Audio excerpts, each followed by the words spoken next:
G'day guys. So someone on YouTube said that I should watch the history of the Buffalo Bills, considering I'm a Buffalo Bills fan. So I have found ESPN's history of the Buffalo Bills, and I'm gonna give it a watch. Do you know how Buffalo got its name? No way. No, I don't. How did Buffalo got its name? I don't care. It comes from something. Is that a trick question? It was a French word. I've forgotten the exact pronunciation. Native Americans heard French explorers refer to the river as Bouflou. And then somehow or another it got morphed into Buffalo. Oh no. They got it wrong. There are no Buffalo? There's no Buffalo. Today on NFL Films no. presents A Town, a Team, and a Dream. The history of the Buffalo Bills. So there aren't even buffalo in Buffalo. That's wild. Its name But comes there from the is a waters that beautiful surround it, river. and it calls itself the City of Good Neighbors. But for what and whom is Buffalo, New York really known? President Millard Fillmore lived there. President McKinley was shot there. 1901 Pan American Exposition. Grover Cleveland was president twice. He was sheriff. He was mayor. Sheriff of Erie County, governor of New York, and We have Grover Washington Jr. is from Buffalo. great sax player. And we also have chicken wings. Oh, Anchor Bar, Frank and Teresa's, Main Street. Everyone loves a bucket of wings, but a city's identity cannot be based on a piece of poultry. Did they invent That chicken distinction wings belongs to as the a only fast buffalo food? that do roam in western New York.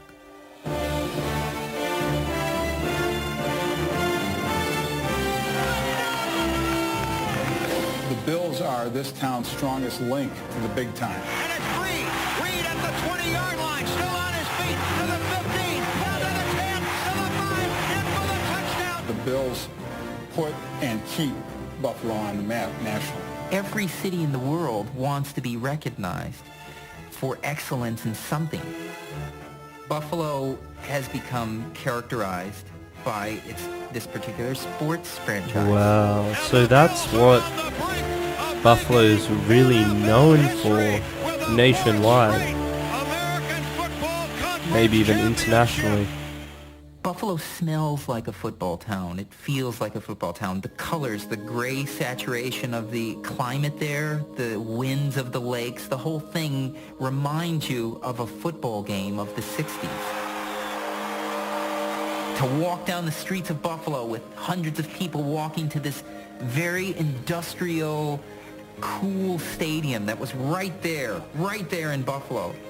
In 1960, a fledgling team and an anonymous town first made their acquaintance. I don't know if you've ever been in War Memorial Stadium, named the Rock Pile. If you can fill it, you could fill anything. It was the worst stadium in the American Football League. It may not have been much fun for the players, but the rock pile rock couldn't pile. have been more perfect for the fans. There were no rules. People would bring kegs of beer, cases of beer. People would bring grills and barbecue grills in the aisles and just have kegs of beer tapping it. It was a party. It was a festival. It's the only place I've ever been to when you walked off after a game. We put our helmets on because you get hit with full beer cans. It was nice, though, because you could, you'd catch one and have one on the way to the locker room. Man, I'll tell you, it was brutal. Sometimes, if you didn't win, they were very ugly. Never What? were they uglier than when a certain field goal kicker What? missed a critical game winner. Wide right, of course. Oh my god, look The at all year was what's going on 1966, there. and the kicker's name was Boot Lustig. After rallying from a 17-0 deficit to tie San Diego, the Bills moved into position to win the game. Lustig missed his mark. On the 20-yard. But four fans who saw him walking down the street later that Sunday did not. I mean, the guys just walking down the street, down Delaware Avenue, and they jumped out of the car and beat him up because he missed the field goal. Oh Should have my never missed it. god. Buffalo fans were unsparing, but I they don't were know how I also feel hooked. about that. The Bills and owner Ralph Wilson had given Like, Western it's New York funny, a reason but- to believe and a collective identity. Ralph It's Wilson serious. was an out-of-towner who took a chance on Buffalo, had faith in Buffalo, and put this city on the map nationally. And he wanted the football team. And so, yeah, you know, I was accepted. Some people called me a carpetbagger, but not after we won a game. And never after they won a championship. December 26th, 1964. The Buffalo Bills against the San Diego Chargers. And 20-7. I still have the goalpost. And I have the padding of the goalpost and a badge of a rent-a-cop who decided I was not going to have that goalpost. And Jack Kemp led the Bills to victory. Jack Kemp led the Bills to their only 2 titles. But his greatest contribution to Buffalo may have come later, when he stayed to represent the town in Congress. It was like, wow, Kemp's still in Buffalo. That's incredible. He stayed in Buffalo. It's a great city. I love Buffalo. My wife and I lived in Hamburg, just south of the city. Fabulous city, great people. But not everyone echoed that sentiment, even after the Bills moved to brand new Rich Stadium in '73. Hello again, everyone. This is Howard Cosell from Buffalo, New York, where the atmosphere is gray and heavy and cold. This is the scene set for the first Monday night football game ever to originate from the city of Buffalo. How do you like our stadium? Very nice. If we can only get out of here. What's that guy's problem? We're at the crossroads. And no question about that. But it's not the end of the world. If we die, we die together. You can get it done. You can get it done. What's more, you gotta get it done. Unfortunately, after 3 straight appearances in the AFL Championship, the Bills hardly ever got it done. They made the postseason only 4 times in the next 21 years. The team's futility did not wear well on a city struggling with its image. I was 16 years old, very young, and I moved to New York. And somebody said to me once, "Where are you from?" And I said, "From Buffalo." And they went, they were mocking the city, which seemed to be a loser town. And this particular loser town had a football team that was losing a lot of games. The economy going down and people not working well and there not being a lot of money there, it made the focus of a football franchise that was not doing well seem brutal. What kind of asshole laughs at you when you tell them where you're from? Like, doesn't matter where you're from. Like, you don't laugh at someone for that. Plus, Buffalo looks like a nice place. I like the cold. Painful. One of the things I found after a few years of living here was that there was a tremendous sense of inferiority, I think, with people. There's no reason for the people in this community to have an inferiority complex because it is a great place to live, but for some reason they do. That's why I think the Bills are an all-consuming entity here. Buffalonians wear their hearts on their sleeves, and that sleeve is on a Bills shirt. This is so...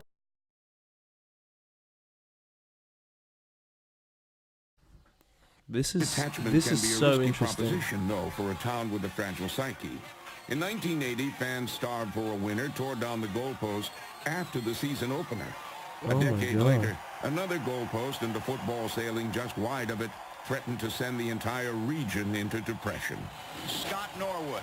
He can fire the shot heard round the world now. High drama here in the Super Bowl.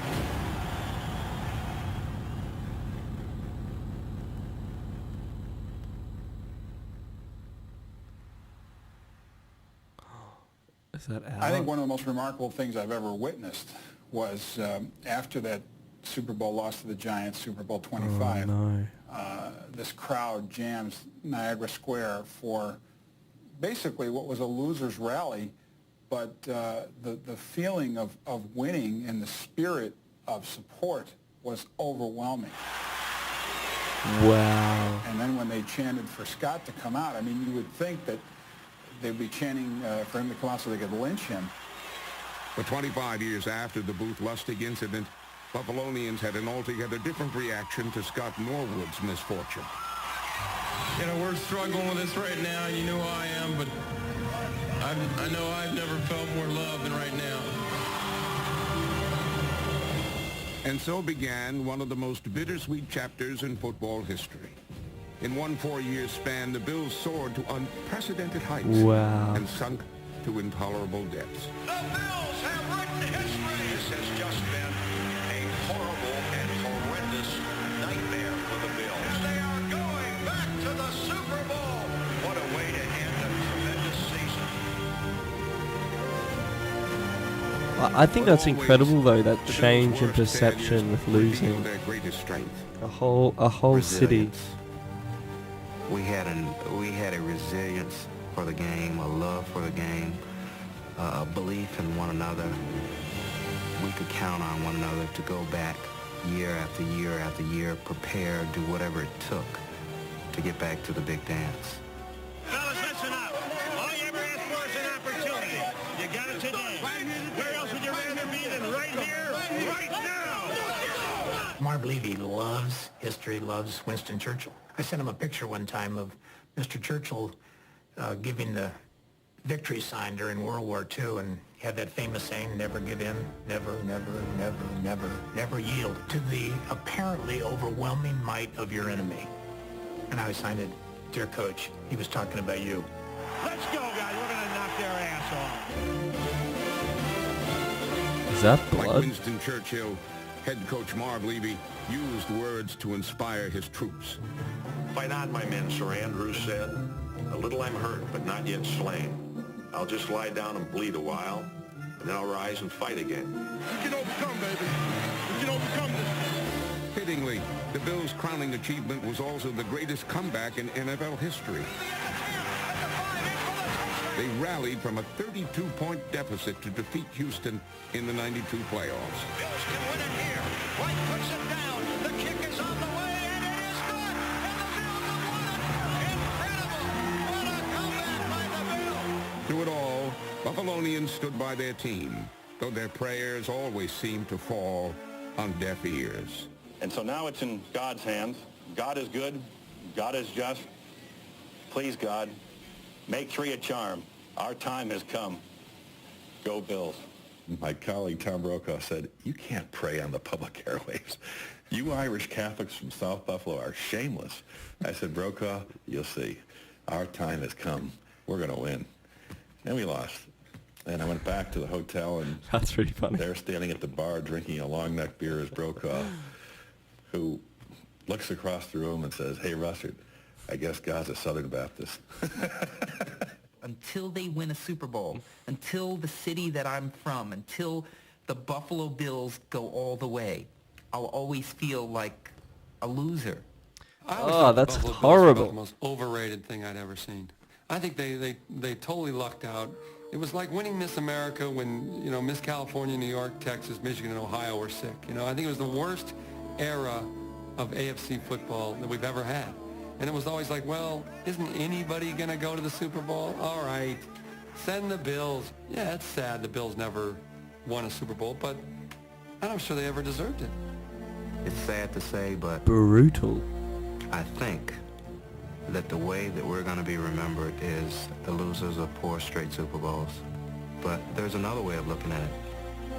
I don't think there will be another team in the history of the National Football League that will be able to achieve 4 straight Super Bowl appearances.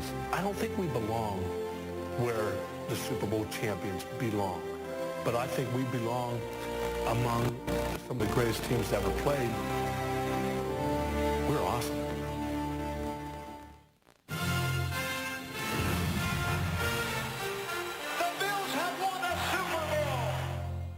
Talk about a football fan, and they think of the Buffalo Bills. Some people say losers, 4 Super Bowls lost them. Other people will say resiliency.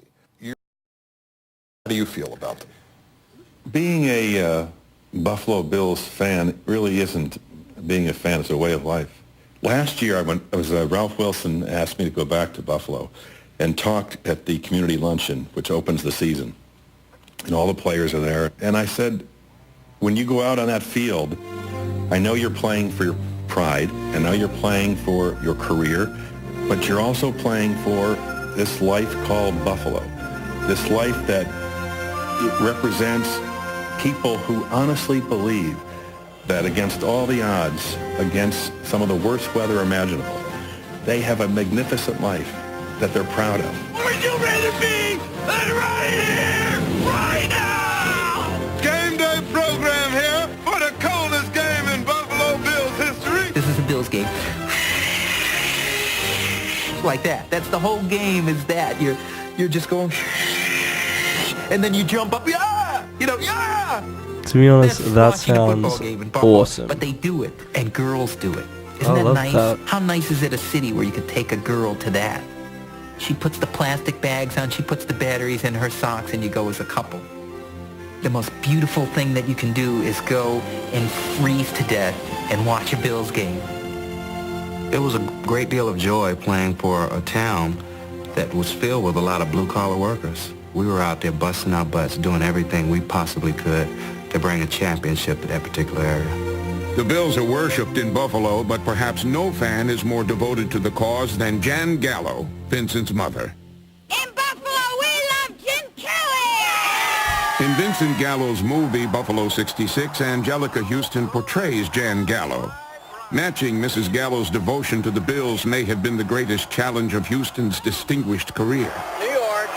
30 years I haven't missed a game. I haven't won a championship since 1966. And I missed that game because that's the day I had Billy. Oh. So they did win the championship? My real mother is much more that character than in the film. She's absurd. The house is a shrine to the Bills. I always tell the kids they could never get married during a Bills game because their mother would never come. I certainly never got the attention that the Bills did in our family. I missed a game in '84. My husband had an open heart surgery. I had no choice. He had a heart attack. Hopefully, he wasn't watching this game in the 1999 playoffs. This is crazy. And he throws a lateral, and down the sideline, only Christie down there to stop the play, and they're going all the way with it. It's Dyson going for the touchdown. Unbelievable. Unbelievable. This is insanity. Yeah. You look back at that football game, you shake your head and say, boy, when are the Buffalo Bills going to get out from this snake-bitten dark cloud that just sort of hangs around them? They can get so close, and then all of a sudden somebody snatches something away from them. A lot of people feel that there's this mass conspiracy to keep this town from winning a championship. Kelly's going to throw. Here's Haley. You know that that's false. It makes no sense. I've heard them. I mean, I've heard people share these theories. It's like everybody's Oliver Stone around here. Further contributing to the conspiracy theories and confusion is the recent history of O.J. Simpson. He may be the greatest Buffalo Bill ever, but rarely is he thought of as a football player anymore. It was a blow, and it left people feeling pretty empty and I think betrayed. Not our OJ, not the man who had brought so much excitement. It was eerie for my son and I to go to the Hall of Fame last year in Canton and walk through these bronze monuments to Vince Lombardi and Bart Starr and men of character and dignity, and then you get to O.J. Simpson and you stop. I didn't think about 92-yard runs. I thought about the crime. It really does alter your whole perspective and puts things into a focus that is very uncomfortable. When you look back at all the things that have happened to the Bills, do you think that this is a team that, and this sounds like a cliche, that's cursed? We're blessed. You're blessed? Yeah. Yeah, we're blessed. If you walk through the streets of Buffalo, it's the Irish neighborhood, the Italian neighborhood, the Polish neighborhood, the black neighborhood, the Hispanic neighborhood. Everyone comes together on a Sunday. It's a common bond.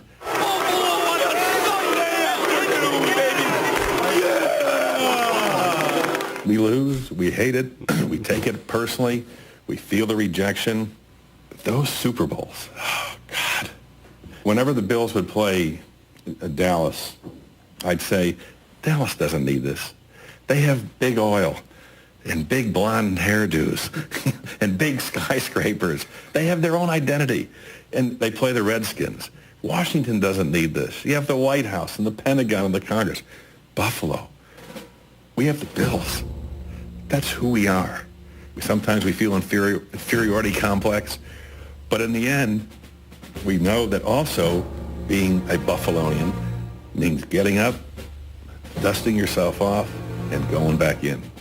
That's kind of the American way. A lot of times you get knocked right to your knees, and the people that are made of something, and that's what our countries are made of, they get right back up and get right back at it. And I think that transcends into people's life each and every day. Someday our ultimate goal is going to be reached because our perseverance is there. We will never, ever stop trying to win this thing. If there's one play that symbolizes Buffalo's spirit, it's this one by Don Beebe, who lost 4 Super Bowls with the Bills before finally winning one with the Packers. Five's a charm, especially for Don Beebe. On the way to that ring this time. I'm standing behind Brett about 10, 12 yards, and he kneels down and it's finally over. I walked up to Brett and I said, Brett, you know, can I have that ball? He turned and looked at me, gave me the ball. He says, man, he says, you deserve it. In winning that game, I was winning it, not just for myself, not just for my family, but winning it for all of Western New York, the Buffalo Bill players, organization, and fans. All people wanted in Buffalo was just once to say, yes, our time has come. It's so magical. I can't tell you.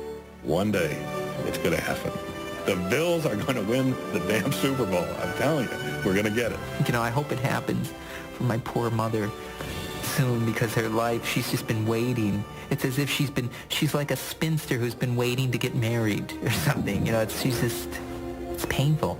So painful for her.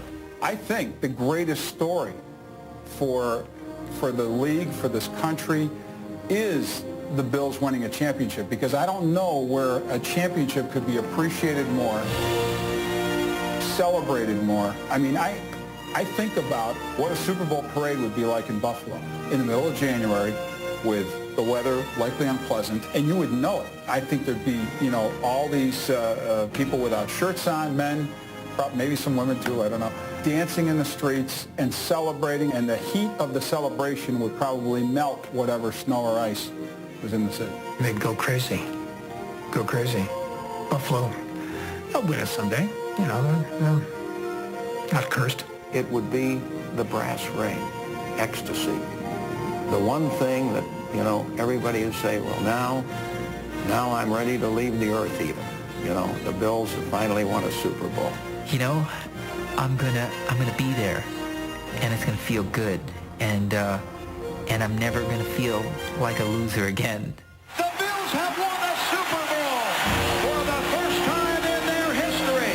Incredible, unbelievable, pandemonium. It is a sea of joyous humanity, and this place is just absolutely gone wild. This crowd just wants to stand and savor the greatest moment in Buffalo sports history. You gotta believe, and the Bills did.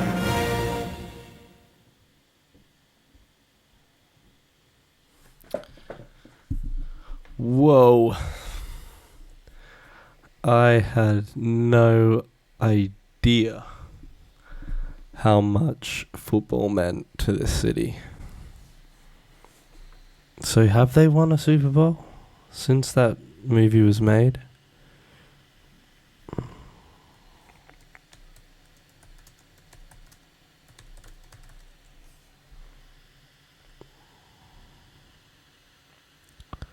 Zero and 4.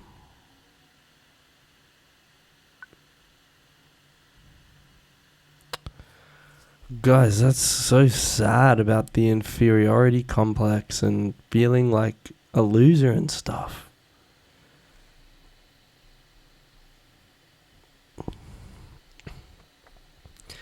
The Buffalo Bills are awesome. Sorry, I'm having camera problems. Do you guys still feel like that? And why do you feel like that? Gosh. I'll tell you one thing though, I love the idea of going to a football game under in the cold and like cold winds and stuff. I'd love to go to a Bills game and like in torrential weather. That sounds awesome. I love that sort of thing. I used to live in Melbourne in Australia, and like it get down to 0 degrees Celsius a lot there. And I love the cold. Anyway, I'm having camera problems, so I'm definitely going to do a bit more research now about buffalo in general. I might even get my my girlfriend to watch some videos just on buffalo and just see what she thinks as well. That was so interesting. I had no idea how much football meant to the city. Fascinating. Anyway, I'm having too many camera problems, so I'll record some other videos. See ya.